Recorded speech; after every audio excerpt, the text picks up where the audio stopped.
हाल ही में सचिन तेंदुलकर और विनोद कांबली का एक वीडियो वायरल हुआ था जिसमें दोनों पूर्व दिग्गज एक दूसरे से मुलाकात कर रहे थे और जो विनोद कांबली और सचिन तेंदुलकर के बचपन के कोच थे रमाकांत आचरेकर, उनसे जुड़े हुए एक कार्यक्रम में दोनों दिग्गज आपस में मिले थे। उस दौरान विनोद कांबली की हालत देख करके फैंस हैरान रह गए कि एक खिलाड़ी जो अपने स्टार्टिंग करियर में इतना शानदार प्रदर्शन करता था, उसका जो साथी खिलाड़ी था सचिन तेंदुलकर, वो क्रिकेट की दुनिया के महान बल्लेबाज बने, उन्हें क्रिकेट का भगवान कहा जाने लगा। लेकिन आखिर कहां पर विनोद कांबली इतने पीछे छूट गए कि उनकी दयनीय स्थिति नजर आ रही थी। अब विनोद कांबली ने एक इंटरव्यू दिया है और उसमें उन्होंने कुछ बातें कही हैं। तो क्या कहा है विनोद कांबली ने, और उन्हें सचिन तेंदुलकर से एक गिला है, एक शिकवा है और शिकायत है। क्या शिकवा है वो विनोद कांबली को सचिन तेंदुलकर से, चलिए आपको बताते हैं। विनोद कांबली ने इंटरव्यू में कहा कि मैं सचिन तेंदुलकर से इसलिए निराश था। उन्होंने बताया कि मैं थोड़ा सा निराश था सचिन से कुछ वक्त से, और निराश क्यों थे वो, इसकी वजह उन्होंने बताई। मुझे ऐसा लगा कि सचिन अपनी फेयरवेल स्पीच में मेरा नाम जरूर लेंगे। जब सचिन ने रिटायरमेंट लिया था 2013 में, तब उन्होंने जब आखिरी टेस्ट मैच खेला था और उसके बाद जो उन्होंने फेयरवेल स्पीच दी थी, तो उसे लेकर के कांबली को उम्मीद थी कि फेयरवेल स्पीच में सचिन जो है कांबली का नाम लेंगे, लेकिन सचिन ने नाम नहीं लिया था विनोद कांबली का।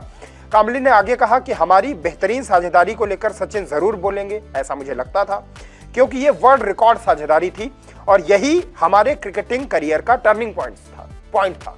दरअसल स्कूल वाले क्रिकेट डेज में कांबली और सचिन के बीच में 600 से ज्यादा, 650 से ज्यादा रनों की साझेदारी हुई थी, जो उस वक्त का वर्ल्ड रिकॉर्ड था।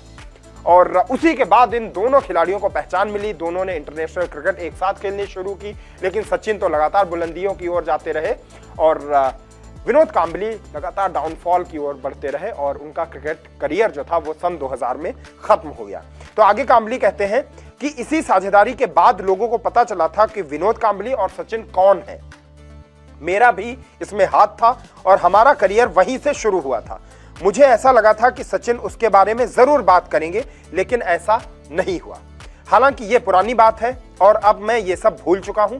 मुझे काफी खुशी है कि हम दोनों फिर से साथ में आ गए हैं। सचिन मेरे काफी अच्छे दोस्त हैं, ये बात विनोद कांबली ने कही। और साथ ही साथ उन्होंने एक शिकायत भी कर दी कि फेयरवेल स्पीच में उस साझेदारी के बारे में सचिन ने बात नहीं की थी। सचिन तेंदुलकर ने अपने क्रिकेट करियर का आखिरी जो मैच था वो वेस्टइंडीज के खिलाफ खेला था और वेस्टइंडीज के खिलाफ 2013 में उन्होंने जो आखिरी मैच जो खेला और फिर उसके बाद वो 200वां टेस्ट मैच था और उसके बाद सचिन ने एक लंबा चौड़ा फेयरवेल स्पीच दिया था जिसमें उन्होंने अपने फैमिली के बारे में, अपने दोस्तों के बारे में, अपने क्रिकेट को लेकर के स्ट्रगल के बारे में और जो उन्होंने ऊंचाइयां हासिल की उसके बारे में विस्तार से बात की थी सचिन ने। लेकिन उन्होंने उस ऐतिहासिक 600 प्लस रनों की साझेदारी का जिक्र फेयरवेल स्पीच में सचिन ने नहीं किया था, जो उन्होंने विनोद कांबली के साथ साझेदारी बनाई थी। और उसे ही लेकर के थोड़ा सा अफसोस और थोड़ा सा शिकवा आज भी विनोद कांबली के दिलों में है, ये बात उन्होंने साझा की है। आपको क्या लगता है, विनोद कांबली और सचिन के